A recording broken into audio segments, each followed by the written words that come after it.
Hi everyone, it's Mike with Crane Realty. Hope you're all doing really well and getting your feet under you at the start of this new year, January 2024. Now that December's closed out, we get a chance to look at its month's inventory, get to look at 2023 as a whole, and kind of talk about a few different factors of why that year was so unique compared to a couple of years prior to that, and some of my predictions as far as we ease into, as we're kind of on the eve of the real estate market getting into the springtime here at the start of 2024.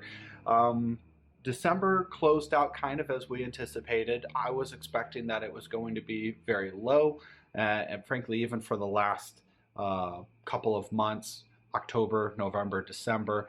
The one thing that had the greatest impact, in my opinion, was the federal interest rate in October reaching a high of a little over 8%. That certainly scared off a lot of buyers.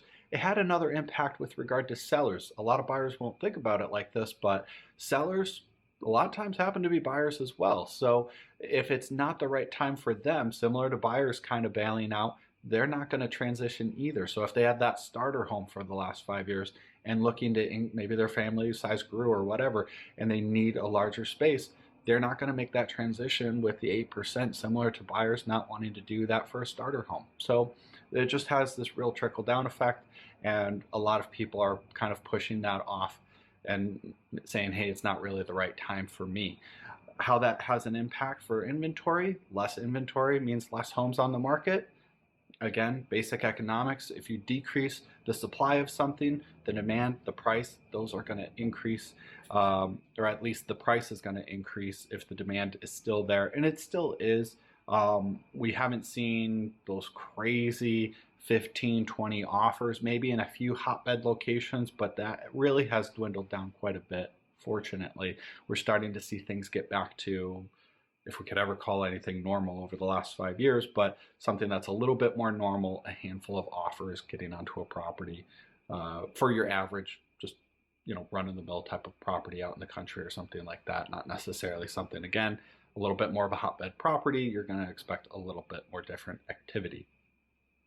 Looking over the last 5 years, you can see to the far right, 2023 is the lowest out of all of the years. Even if I were to back this up further, it still would be the lowest with regard to the amount of inventory.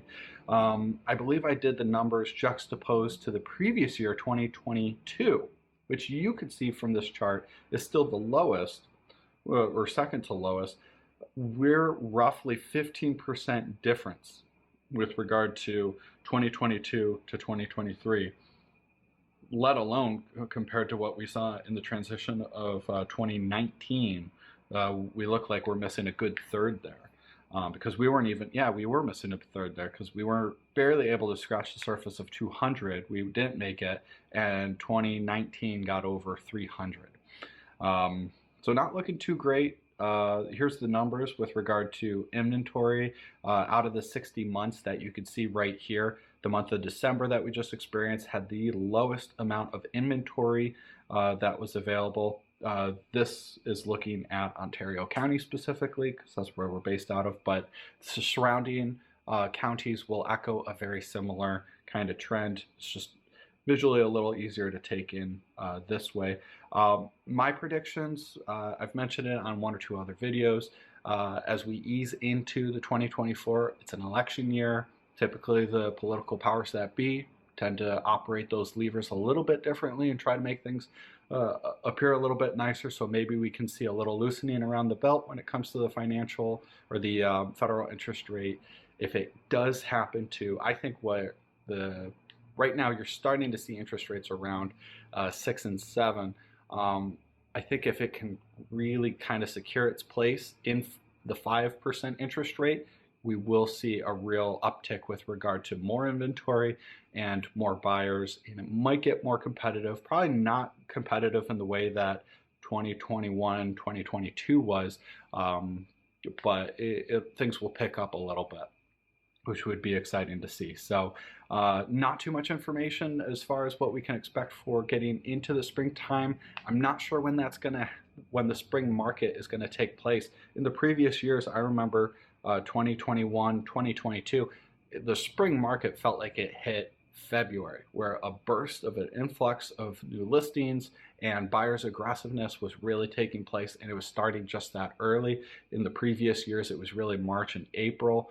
Last year, it felt like it didn't hit until we got into end of April. It was very weird, a very odd time, but you could see kind of the numbers were uh, fairly consistent from January all the way to April, not like a really rather large influx. And then we hit May, and then we got that boom for the remainder of those 4 months where people were putting their homes on the market. So we'll see. If this video is helpful to you, give it a thumbs up, and feel free to hit that subscribe button where we come out with content each and every week to help you, hopefully, with your real estate endeavors. Again, I'm Mike with Crane Realty, and I hope you have a great day. Take care, everyone. Bye-bye.